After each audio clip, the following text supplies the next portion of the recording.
হাতে voter slip, মুখে দৃঢ়তার ছাপ, ভোট দিতে যাওয়ার মুহূর্তেই ধরা পড়লেন হাওড়ার শিক্ষক সুভাষ কোলে। ৬৭ বছর বয়সে জীবনে প্রথমবার ভোট দিতে যাচ্ছেন তিনি। পুরের সুভাষবাবুর কাছে হাজির হয়েছি, যিনি প্রায় ৬৭ বছর বয়সে এই প্রথম ভোটের লাইনে দাঁড়াচ্ছেন। এইরকম একটা সময় যখন প্রত্যেকে ভোট অধিকার প্রয়োগ করতে একেবারে উৎসুক। ভোট কেন্দ্রগুলিতে মানুষের ভিড় দারুণভাবে লক্ষ্য করা যাচ্ছে। সমস্ত ধর্মের মানুষ ভোট দিতে আগ্রহী। এটা এই প্রথম নয়, কম বেশি একেবারে গণতান্ত্রিক অধিকার প্রয়োগ যে থেকে সেই থেকেই দেখা যায়।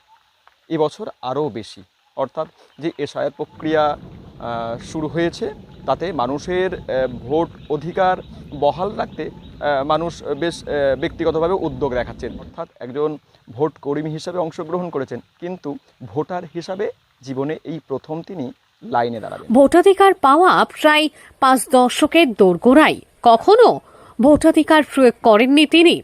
জীবনে এই প্রথম ভোটদানে ইচ্ছুক।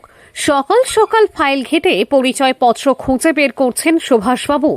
দীর্ঘদিন নির্বাচনী প্রক্রিয়া থেকে দূরে থাকা এই মানুষটির কথাই, ভোট আসলে সাধারণ মানুষের জন্য ভাওতা। কোনো দলই সাধারণ মানুষের জন্য প্রকৃত কাজের মানসিকতা নিয়ে হাজির হয় না, তাই তাদের নির্বাচিত করতে ভোটদানে অংশগ্রহণে অনীহা বলেই জানিয়েছেন তিনি। তবে এবার তিনি ভোট দেবেন।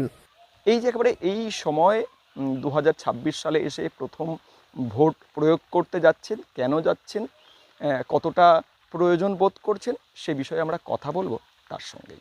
প্রথমবার ভোট দেবো। আমি কোনোদিনই দিইনি, কারণ আমার যে রাজনীতির গুরু সুশীল কুমার মুখোপাধ্যায় শিবপুরে থাকতেন, উনি ছোটোবেলা থেকেই আমাদের শেখাতেন যে দেখো, ভোটটা একটা ভাঁওতা, এর মাধ্যম দিয়ে কিছু হয় না। ভোটটা একটা টোপ, নির্বাচন ধোঁকাবাজি। কারণ এখানে শুধু রাশি রাশি টাকা খরচ করে নেতা নির্বাচন করা হয়, আর 5 বছর তাদের দেখতে পাওয়া যায় না, তারা লুটেপুটে খায়। এই চিত্র কিন্তু দীর্ঘদিন দেখে আসছি। ছোটোবেলায় বুঝিনি, না বুঝেই বলেছি ভোট একটা ভাঁওতা। আজকে জীবন দিয়ে দেখতে পাচ্ছি সত্যি ভোট একটা ভাঁওতা। ভোট দেবো বলতে আমাদের দেশ, বিশেষ করে এই বাংলাকে বাঁচাবার জন্য যেভাবে ধীরে ধীরে বিধর্মীদের হাতে চলে যাচ্ছে এবং দেশের ব্যবস্থা একটা অব্যবস্থায় পরিণত হচ্ছে, চোখের সামনে দেখছি।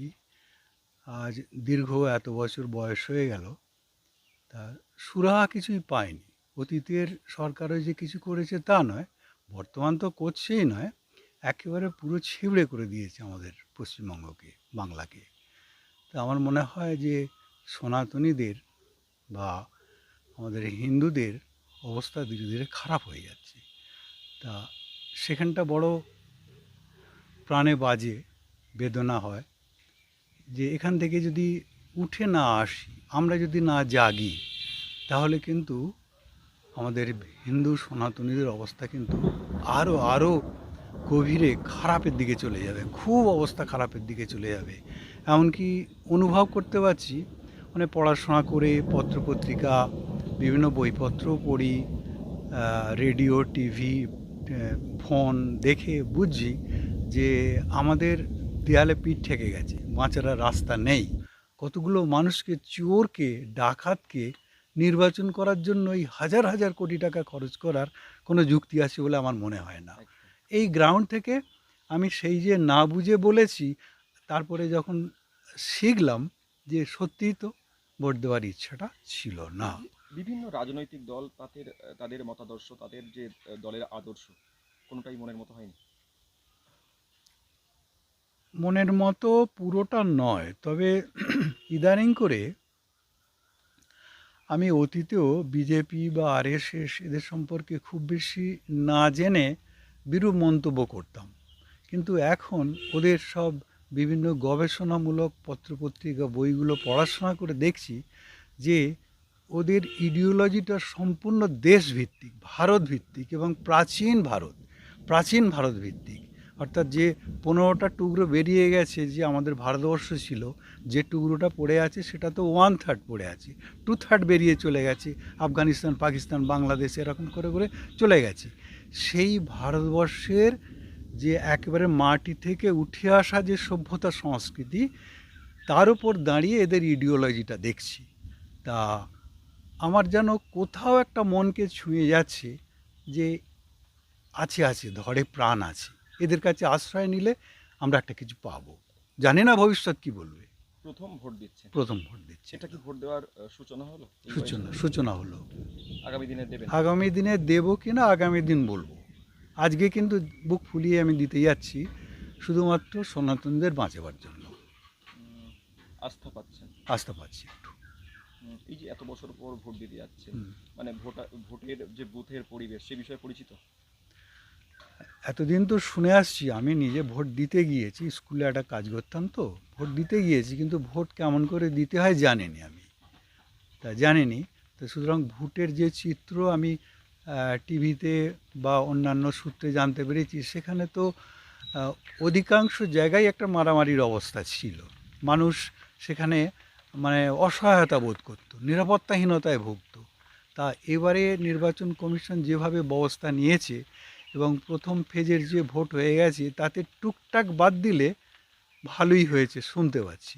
সেই জন্য একটু আস্থা পাচ্ছি যে গেলে ভালো চিত্রটাই দেখবো আশা করছি। এই যে বিভিন্ন প্রার্থী বা রাজনৈতিক দলকে মনের মতো মনে হয়নি, হুম। কিন্তু এছাড়াও মানে নোটা যে রয়েছে সেখানে ভোট দেননি কেন? দিইনি মানে আহ, আমি দেব না ঠিক করেছি।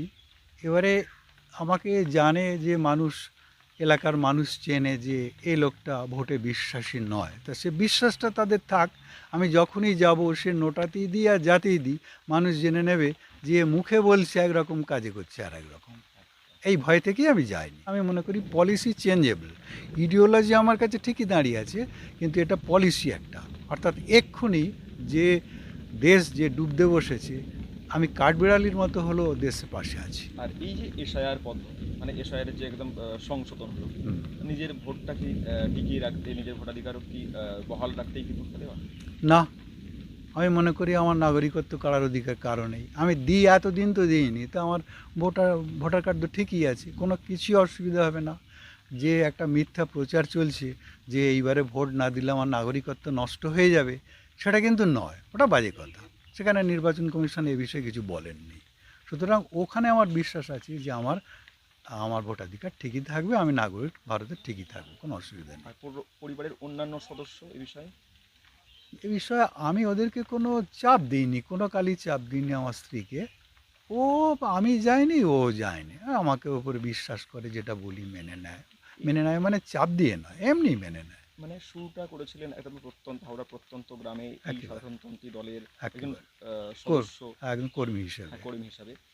সেই হিসাবে এই গ্রামে কি প্রভাবিত হয়েছে বা আপনার সঙ্গে এগিয়েছেন এরকম? বহু মানুষ এসেছিল, আমি তো ইদানিং করে আর পেরে উঠিনি, কাজকর্ম বন্ধই আছে, সঙ্গত কারণেই বন্ধ আছে, কিন্তু বহু মানুষকে আমি প্রভাবিত করতে পেরেছি। তারাও আজও পর্যন্ত জিজ্ঞাসা করে যে সুভাষদা কী করবো, তাহলে আমি অনেককেই বলেছি এবারের মতো তোমরা ভোট দাও। হাওড়া থেকে রাকেশ সমাইত, লোকাল 18 বাংলা। নিজেকে সাধারণতন্ত্রের ভাবধারার সঙ্গে যুক্ত বলে জানান সুভাষবাবুর কথায় এতদিন ভোট না দেওয়ার পেছনে ছিল তার রাজনৈতিক গুরু সুশীল কুমার মুখোপাধ্যায়ের প্রভাব। তার কাছ থেকেই তিনি শুনেছিলেন ভোট একটা ভাওতা, তাই এত বছর নিজেকে সরিয়ে রেখেছিলেন নির্বাচনী প্রক্রিয়া থেকে। তবে সময়ের সঙ্গে বদলেছে তার অবস্থান। সুভাষবাবুর দাবি, দেশের ও বাংলার বর্তমান পরিস্থিতি তাকে নতুন করে ভাবতে বাধ্য করেছে। হাওড়া থেকে রাকেশ মাইতির রিপোর্ট, লোকাল 18 বাংলা।